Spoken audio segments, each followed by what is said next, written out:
All right, everyone, getting into the Sunday Night Football Showdown picks here for the Dallas Cowboys versus the New York Giants. All right, so just starting out with a preview of that game, just looking at kind of what we know and kind of what we're expecting. Looking at the Giants side of the football, we know that Robinson is going to be out for them, most likely. I mean, he's doubtful. We're expecting him to be out. And then from there, the biggest injury news that we are waiting on is going to be Darren Waller. He is expected to play. Obviously, though, if he sits someone like Daniel Bellinger, the backup tight end, would be an intriguing showdown flex play. And then from there, for the Dallas Cowboys, nothing too crazy in terms of injury concerns. So we do have a pretty good idea of how this game is expected to go. We take a peek at that game over and under. We can see it set at 44.5 with the Dallas Cowboys expected to win by 3.5 points. I would say that's nothing's alarming there. Like, that makes sense. So let's go ahead and get into those showdown plays. Going to start out with the New York Giants. And for what it's worth, guys, the Thursday Night Football game ended up being a pretty easy, profitable showdown. Hopefully you guys were able to take advantage of that. I was really shocked at the ownership of Justin Watson. It's just min price, wasn't going to hurt us with our builds. Only going to be someone that helped nearly had a touchdown. Just, kind of strange there. Now we look at the New York Giants, and they are a little bit more difficult to predict, I would say. Looking at it, we obviously have Saquon Barkley going to be in a good spot, but the biggest issue that I have with Saquon Barkley is that this on paper should be a more difficult matchup. And if you look at his results last year against Dallas, in week 12 had 15.2 DraftKings points, and then in week 3 had 22.6. Both are results that we would certainly take. The question is, do we play him in the flex? Do we play him in the captain spot? At 10.6, it does make it more difficult to fit him into the flex. We're going to try to. We'll see if that's possible.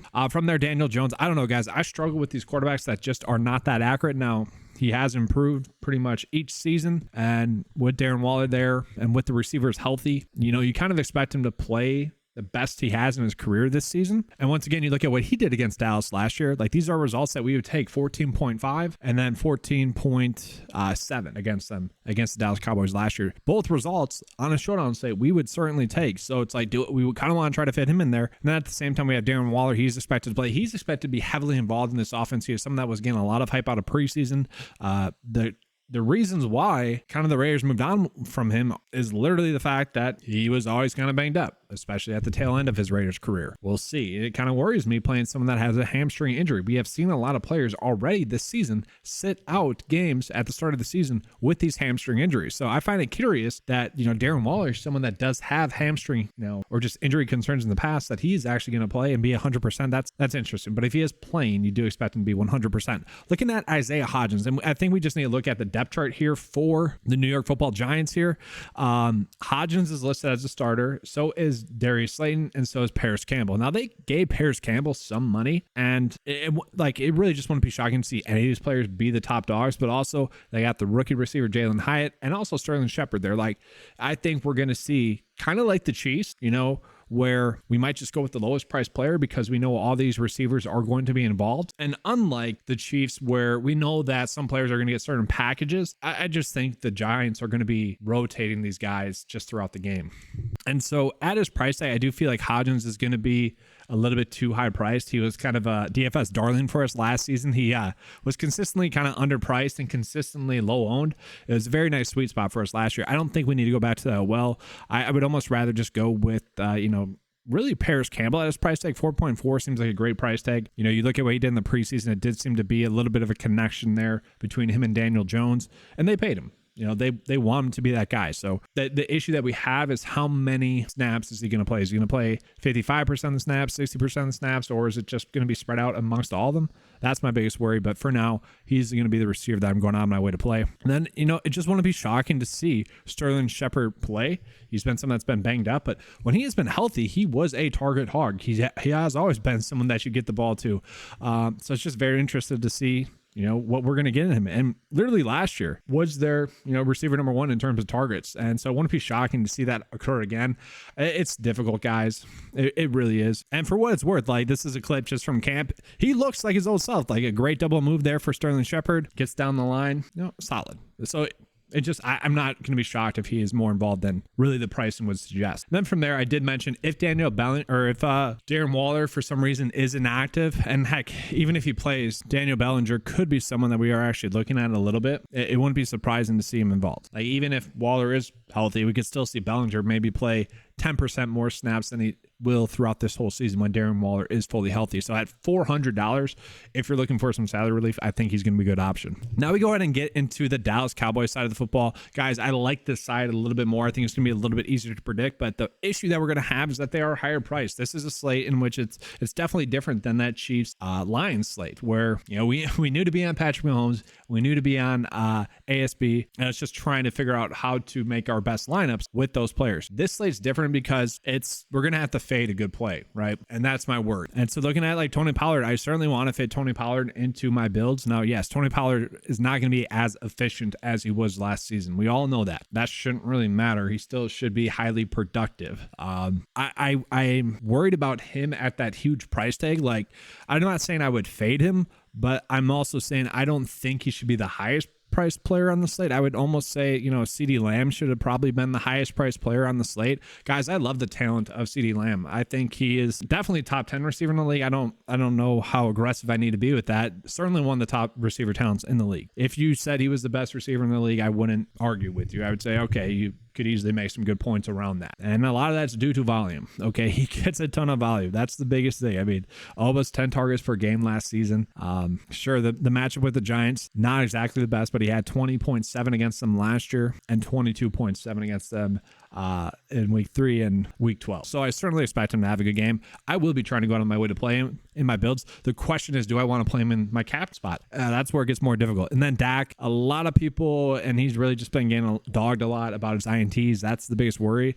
If I'm choosing between Dak and Daniel Jones, I'm probably going Dak, although Daniel Jones does have the potential for rushing upside.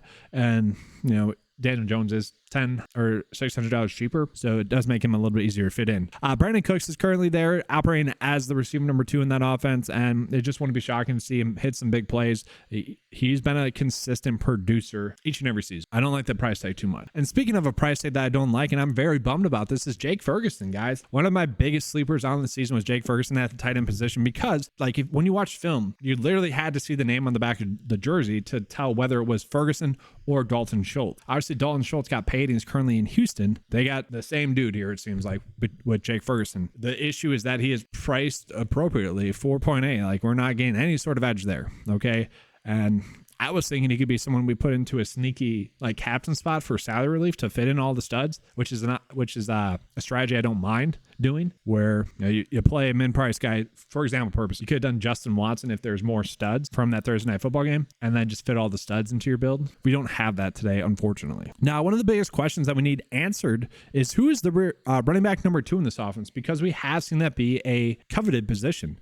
It is listed as Rico Dwaddle. I've heard this name spoken so many different times, even on like highlights. So hopefully we hear the correct pronunciation tonight. I don't know if you guys watch Fantasy Focus Football, you know, ESPN's stuff. Literally all 3 of the people on there said different. Field Yates, Daniel Dopp, and a lot of people have said, hey, you sound like Field Yates. Weird. And then Mike Clay, they all said it differently. I'm like, how is this happening? But he is apparently going to be their running back number 2. He did look good this preseason. The question I have is he their third down running back? Because Deuce Vaughn certainly looked the part for a third down running back.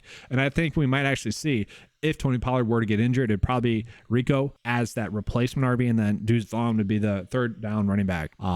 Just kind of curious because I was hoping that, you know, one of those 2 would be a good value. And if we are searching for some value, I guess it could be Rico at, you know, 1,800. But I think Daniel Bellinger is that cheap option that we're trying to go with. And just kind of considering his price tag, I don't think we expect much from Jalen Tolbert at all. But considering his price tag, where, you know, once again, we have a lot of studs on the slate. That's what makes this game difficult. We want to be trying to fitting some value in there. Like, to me, it's Daniel Bellinger once again, or possibly Jalen Tolbert. That's where we're getting our salary relief. Doesn't make me feel good. We're trying to get lucky there.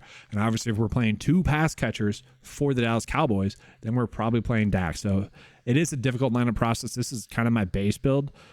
Let's try to make you guys one. Guys, I'm not going that heavy on this. I want to be very clear with you on this slate. I don't like it that much. It's going to be a fun watch. This is definitely one of those slates that's going to be more fun to watch than to make a lineup with. That being said, that's kind of where the edge is, because the lineup process is more difficult. And then just kind of showing you guys some builds that we could potentially roll out. Here's one that I think is okay. I don't love it too much. I do think it's probably favoring the New York Giants a little bit too much, but we get CeeDee Lamb in the captain spot. I do like that. We get Hodgins in there, which I don't love. let's do a different build. So for me, I mentioned it's Bellinger or potentially Jalen Tolbert as a value. I do think that's going to be the route that we want to go. I'm not sure we have to play Daniel Jones. To me, the salary relief play other than Tolbert and Daniel Bellinger, we're trying to get lucky. We know that is going to be Paris Campbell. I think he's kind of a staple for our builds given his price tag. Not sure, does he have as much security as someone like Hodgins or Waller? No, but I don't think he's that far off, especially with Waller a little bit banged up. Obviously, we expect Waller and Barkley to be the focal points, but if Waller's a little bit banged up, that does open it up. And obviously, we still have Sterling Shepard there that we could play. But,